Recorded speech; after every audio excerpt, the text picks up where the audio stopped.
Good evening, everyone. Welcome to the Carolina Weather Group. I'm Jared Smith with our esteemed panel, Frank Strait, Evan Fisher, and Zach Moss. Tonight we have Dr. Athena Masson. She is the weather goddess, but also has a really cool hurricane scale that we're going to learn about and really just get to know her a little bit too and just talk some weather shop like we always do. And as usual, if you have questions or comments for us, please leave them in the chat. However you listen to us, whether it be Facebook, Twitter, Anchor, Spotify, we love it. Thank you for listening to us tonight. So anyway, what we're going to do is, first-time guest, Dr. Masson, welcome to the program. And what we like to do with our first-timers is, let's find out what got you started on this. How did you catch the weather bug? That's a long, difficult, complicated story. I could sum it up and say I was dropped on my head when I was little. But it all started in the wee times of my life. I was 2 years old and I went through Hurricane Andrew. And at the time I was living very close to Homestead, just a little outside of the city limits. And my mother was an airline captain for American Airlines at the time. And on her way home, she was flying home. And on the outside of her aircraft, she would tell her passengers, "Hey, everyone, look outside. That's Hurricane Andrew. But don't worry, the weather office has said that it's going to be tracking northward. It's not going to be moving into Florida." So that was kind of the ominous mistake number one. So the Hurricane Center was expecting Andrew to move northward at that time. Little did they know that it did shift track and then went straight into South Florida. My mother got home in time and we managed to pretty much put the car in the garage. We didn't have very little time to secure everything, but we rode out that Category 5 storm. And just being a small child, you would think that I would not remember this, but I remember being underneath the mattress that my mother covered us in and hearing the winds. That is a sound you will never forget if you go through a major Category 5 hurricane. And at one point in the wee hours of the morning, she took me out to see the damage. But all I can remember was complete silence. You could see straight up. We went through that eye wall. We can see straight up and see the stars at night. It's just something that you don't forget. And then about 10 minutes later, the second half of the eye wall came through and just massive destruction. We had a satellite dish from a TV center just down the street from us roll down our street and then smash into the house at the end. And just the very next morning, waking up, sunrise, no power, you can smell the gasoline. But usually these days we think of Hurricane Katrina for the hurricane damage, floods everywhere. Roads underwater, houses underwater. This was completely different. It looked like tornado damage. Everything was flattened. Across the way, the house that was supposed to be there, gone. And the only thing that was left were the silverware at the bottom of the swimming pool. So that just changed me from that point on, even as a little girl, of just walking out and seeing complete destruction.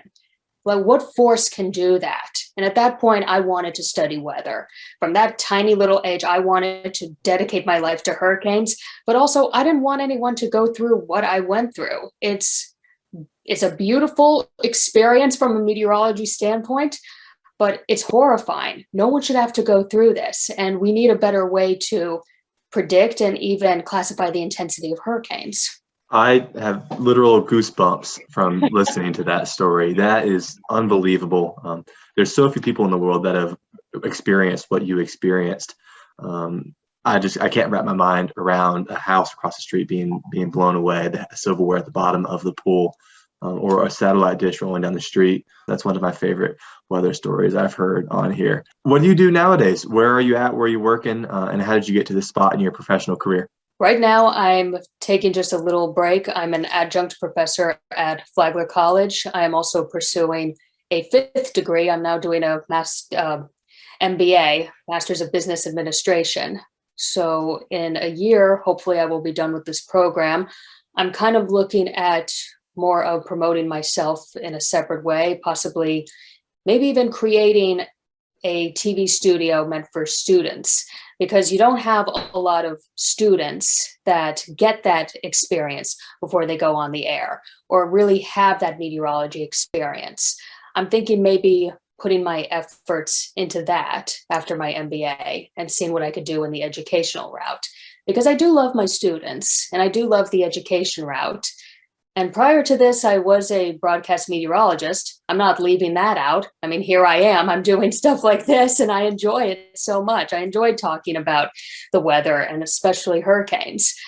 So I'll continue to do that my whole life, hopefully. But right now, it's just focusing on the students and maybe making a better pathway for them and maybe creating some little future hurricane experts. Rock on. That is awesome. Having two undergrad students here on the panel. We may have different aspirations than broadcast, but I know we know so many broadcast students. That is just wonderful to hear. And especially with the world the crazy 2 years that we've had with the pandemic. So few students get the experience now. And moving forward, there's going to be a big gap. So I'm super excited to hear you saying that. Thank you. You have developed this scale, the Masson-Gough scale. And for the listeners, if you're listening and not watching tonight, you can't see, but I've been mouthing that behind the scenes for the last 10 minutes because I was really struggling with the pronunciation. But the Masson-Gough scale, we've been talking about the Saffir-Simpson scale and this one as well that you have developed. How does this hurricane intensity scale differ from the typical Saffir-Simpson scale? So we need to go a little bit into history on this. The Saffir-Simpson Hurricane Scale has gone through a couple of revisions. When it was first introduced to the public in the 1970s, Saffir-Simpson Hurricane Scale, we were taking into consideration three components: the wind speeds of a hurricane, the barometric pressure, and the storm surge associated with it. Combined together, you would get those categories 1 through 5 that we are all familiar with. However, it did go through a huge change back at around 2009, 2010, when Hurricane Ike and Katrina produced a storm surge that was much larger than that of the category that it was given. So at this point, the National Hurricane Center decided to drop all of the requirements except for the wind in order to produce a more accurate hurricane scale. Okay, so at this point in 2010, we then received the Saffir-Simpson Hurricane Wind Scale. I'm not sure why Simpson is still in there because his components were barometric pressure and storm surge. Now we're kind of just the Saffir scale because he was the one who created the wind component, but we're keeping Simpson in there. At this point, Saffir-Simpson Hurricane Wind Scale, this is what we have been using since around 2010, 2011. However, there's been a lot of hurricanes that tested this, and especially Hurricane Sandy in 2012 when it came ashore in New Jersey. That was equated to a category 1, and it gets a little more complicated. It was completing its extratropical transition when it was coming ashore in the New Jersey area. But still, with wind speeds alone, category 1. But just if we can recall all of the damage that we saw, the immense flooding that occurred in New York, in New Jersey, all across the New England area, that was equated to a category 1. At that point, I already established to myself that the Saffir-Simpson Hurricane Wind Scale was not going to be justifiable in the long run. There needed to be more components. Just having wind is not an accurate measure of a hurricane.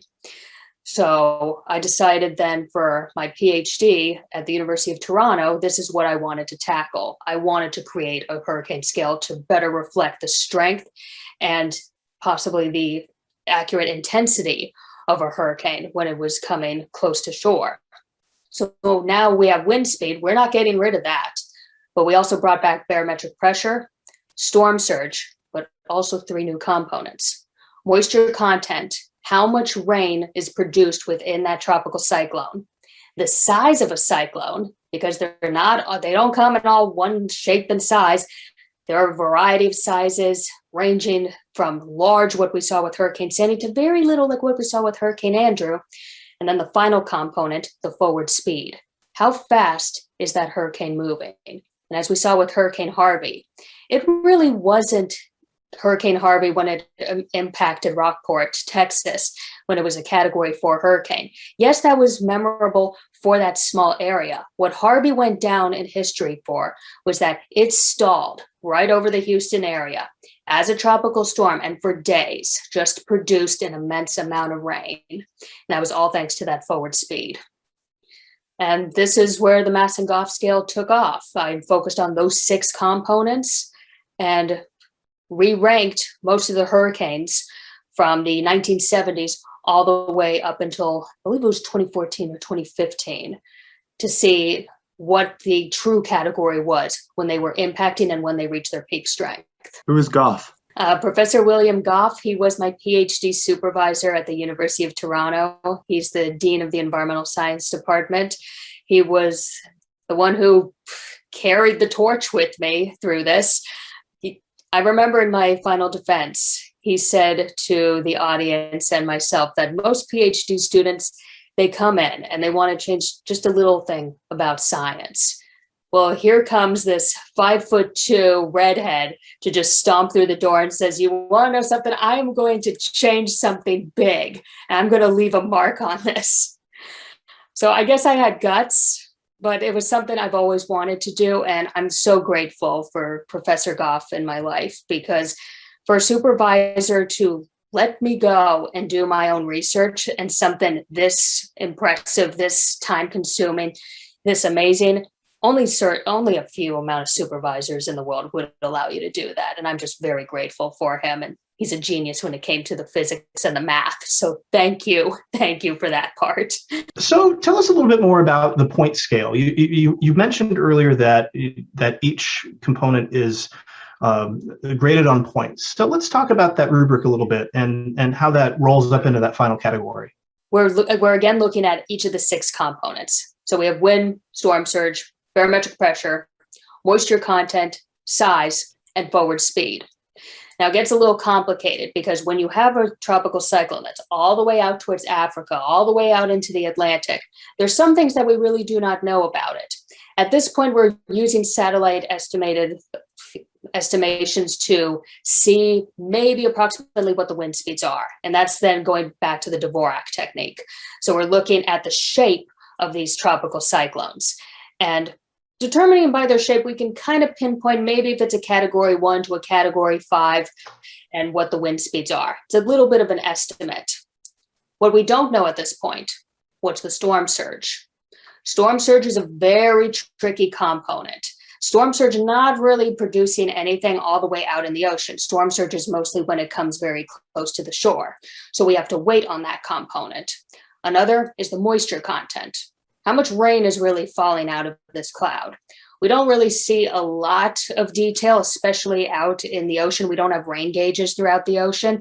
And usually we don't really see the total amount of rain until after the storm has passed. So what the point scale is, we had a introductory scale, and then we had a post hoc scale. The introductory scale, we're only looking at 4 components. We're looking at the winds, we're looking at the barometric pressure, we're looking at the size, and we're looking at the forward speed.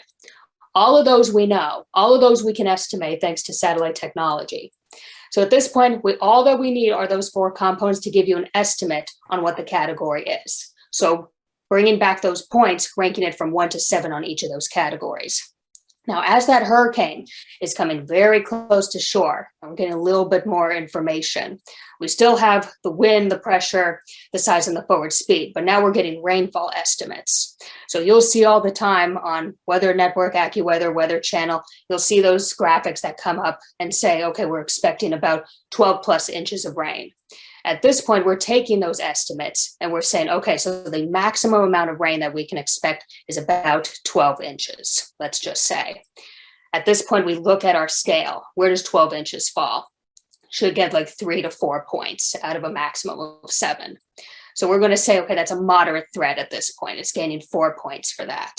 Storm surge, very similar. So that we're estimating how large that storm surge is going to be when it impacts the shore. So if we have a storm surge, let's say of 1 to 2 feet, not really a great threat. We're probably only going to give it a 1 on the scale, very minimal. But if we're seeing something 12, 13, 14 plus feet, yes, that's a big concern. We're going to be giving you a pretty big mark, 6, maybe even maximum of 7. So we'll have more components as that hurricane impacts shore. However, the post-hoc scale will occur after the hurricane is completely passed. And this is what the National Hurricane Center does all the time, is that a year, maybe a few months after the hurricane, they send out meteorologists and climatologists down there. They measure where that storm surge was, the peak of that storm surge, how much rain really fell in that area. We would then revisit the storm and update to the category of what it truly was. Most of the time when we did do this across the thesis, the category did not change by much, maybe a little category or two, but it was not a significant difference.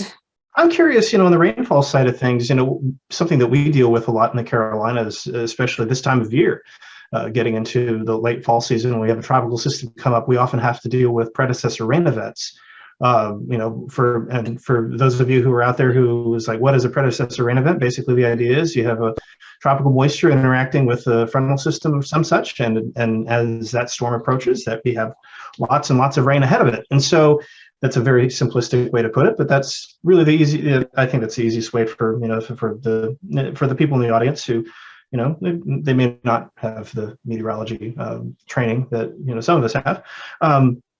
Does your scale take into account the potential for PREs, or does it is it just solely with the core of the hurricane? The reason I developed the scale this way and why each component is separated is that if someone comes along with another component, it can easily be added to the scale and ranked 1 through 7. So obviously from minimal all the way to major, we would have to update the total number at the end and then reflect it back on the category 1 through 5 scale. But of course, there's going to be other components that need to be included. Heck, if we really wanted to go 20 components, it may seem like a lot, but the more components that we have, the better the science. So this will take into account any other component that can be fit within there. With that on the core, we don't really look too much at the core. The core does contain typically the highest wind speeds, typically the highest storm surge. So that's a little bit of a fault. But with rainfall amounts, that's a little bit different because it really depends on the forward speed of the system. If the system is falling apart, we don't really have a definite core or an eye right over an area. The rain could spread out completely. So it's not just looking at the core. What we saw with Hurricane Ida, for example, and we're looking at this right now, is that yes, Louisiana got hit by the majority of those winds, by the majority of that storm surge. But when Ida came across into the New England area, and especially New York, I can guarantee you right now, the rain was not the problem for Louisiana. No, it was not. The rain was the problem all the way in the New England area. So it will take into consideration that part of it, even though Ida was an extratropical cyclone at that point. So we are not just focusing on the core of a system. We all know, anyone who's been through a hurricane, it does not take a core to make it a deadly storm. There's so many times that the outer bands will create devastation, especially with tornadoes that are being formed. So have y'all done any social science research on this scale and run it past some members of the public to see what the differences might be and how they might perceive it differently from the Saffir-Simpson scale? A little bit, not too much. We try and keep it on the science side. I like that. When we do get into the social sciences, it gets a little sticky, a little messy. From at least what we have been told, and we presented this at a few conferences, the American Meteorological Society, the Canadian Meteorological Association, and for the most part, the audience is very pleased with what we have, and it mostly comes down to the fact that we did not force anyone to change their views on the category system. It's still category 1, 2, 3, 4, and 5. That has not changed. And as meteorologists, when we go on the air, when we go on the radio, when we're writing an article, we're not picking out all of the science. We're not telling the audience, well, it's a category 3 because of this. We're mostly just saying it's a category 3 storm. And the public already knows what that means. Do I leave? Do I stay? And that's it. With this sort of scale, with the Masson-Gough Hurricane Scale, if we were to introduce all those 6 components, all of those numbers, all of the math, that would complicate everything. The public does not need to know that. They just want to turn on the TV, recognize it's a category 3, it's a category 4. Okay, we are going.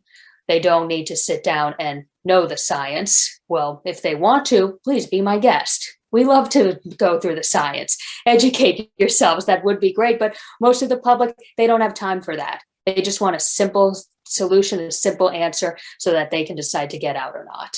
With regards to that, have you compared this to other cyclone scales besides the Saffir-Simpson?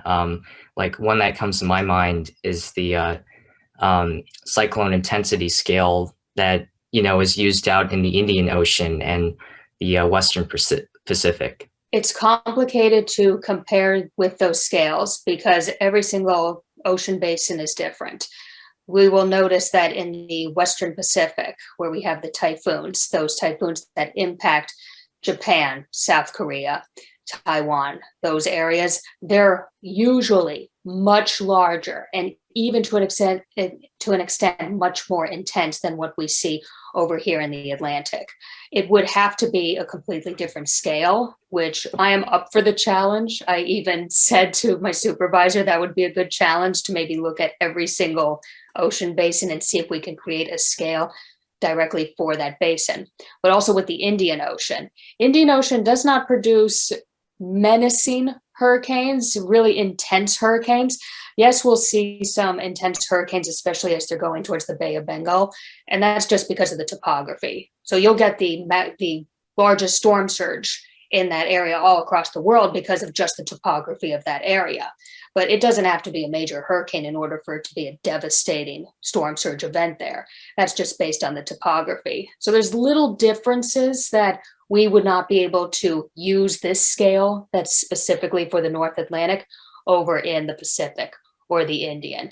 It would have to be a completely different scale because it's only fair for them. If we were to bring our scale over to the Indian Ocean, we'd probably be getting tiny little micro hurricanes that are category 1 on ours, not really a category 5 when they should be saying it's a category 5 for you guys. I'm curious what you think about what the folks in the private sector are doing, and is that something you're considering in your research too?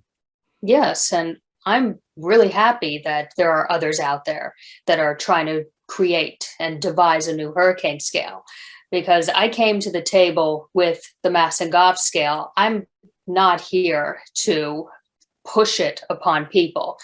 Really, we're a team, as a team of meteorologists at this point. Our main goal is to protect the lives of those who live along the shorelines and those who are impacted by hurricanes. It doesn't have to be my scale, but it's great to know that in the private sector, we even have the ACE, the Accumulated Cyclone Energy Index. That's another one that they are trying to push out. That's maybe a better way to categorize the energy within a tropical cyclone. That's just another scale. That's another piece to the puzzle. It would be nice if all of us would come together in a collaborative method, maybe create one big hurricane scale, take a component or two from each of our scales and maybe find a way for it to work together. Because as I said earlier, the more that we have, the better the outcome. Because again, we got rid of barometric pressure and storm surge. For what reason? To try and make a hurricane scale more simple? Now we're only looking at the wind component when every single person who has been through a hurricane over these last 10 years now knows they are experts in themselves right now. It is not the wind. It is not the wind that we should be worried about. If anything, it should be the water. It should be the storm surge. Because from a report from Rappaport at the National Hurricane Center, 49% of US deaths are caused by storm surge. And only about 9% it's caused by the wind. We know that the wind scale is not working. It's not the right method. So even in the private sector, if someone else is creating a scale, please listen to them. Let us all come together, just acknowledge that we know something's wrong that needs to be fixed. So we're just doing a little tiny step, one at a time every single day, that maybe enough steps, something will change. So you live in the St. Augustine area now, right?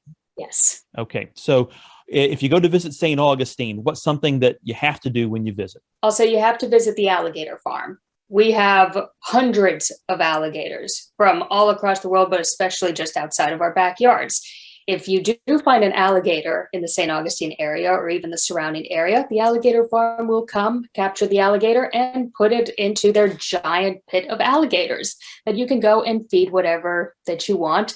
And you can see giant snapping claws at it. So that's the tourist destination. But I do have to say, we have great breweries here. So please come down to the St. Augustine downtown area. Great breweries and even some wineries. We also do make datil pepper sauce. Datil peppers are unique to St. Augustine because of the climate, the temperature, and the soil. It's a pepper that's usually only found in this area. And we have lots of hot sauces around here. So if you are a hot sauce fan, pick up your bottle for yourselves. Same question for the Toronto area, since you spent several years there. What's something a tourist has to do when they come to visit Toronto? Bring a jacket. If you want culture, if you want the arts, you want the theater, you want the science museums, anything that you possibly want, Toronto has it. But just about an hour north of Toronto, you have the hot springs and the ski resorts.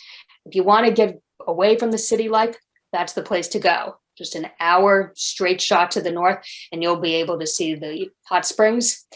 And I recommend the summertime. Lake Ontario is gorgeous. And in a district called the Beaches, it's a nice little area of shops. You'll be able to get the best scones that you've ever had. They have bakeries all across that area. But it's also the time that you can enjoy Lake Ontario. I'm glad you brought up restaurants. Need to ask favorite restaurants. But first, Toronto, best poutine. I don't enjoy the poutine. but I like Canadian poutine. I will stomach it. I will eat it. But if you tried it anywhere else, it doesn't work. It's something about the texture of the cheese. It has to be that crumbly, curdy cheese that no one else seems to get it at all. If you try to get poutine in the States, they don't understand it. And it has to be like the best type of gravy. I don't know if when I was in Newfoundland doing my master's program, they had moose gravy. I will say the moose gravy was good, but we have moose all over the place.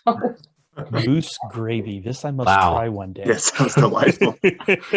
All right. Favorite restaurant in St. Augustine? The Drunken Horse on St. George Street. It's a French restaurant. If you love anything to do with France, wonderful. The cheeses are amazing. If you love the salamis, go for it.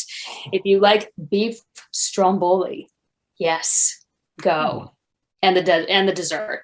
You can't go wrong with the chocolate cake or the creme brulee. Where do you get the best fried gator? You're going to love this one. Hurricane Patties. No way. Hurricane patties. Hurricane patties. Wow. Figures.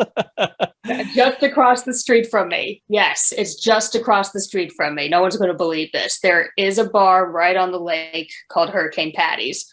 Best gator tail that you could ever imagine. And if you are a fan of fish and chips, they just know how to do the fish and chips. Just that nice crispy feeling. So right. If you've got a website or and social media where folks can learn more and follow along as maybe changes come down the pipeline in the future, or get some more background beyond what this show discussed, how can they follow you and learn more? I operate weathergoddess.com, mostly a blog site where anything that's interesting, especially during hurricane season, I'm right on top of it, reporting every detail that I can about approaching hurricanes and what the season is holding for us.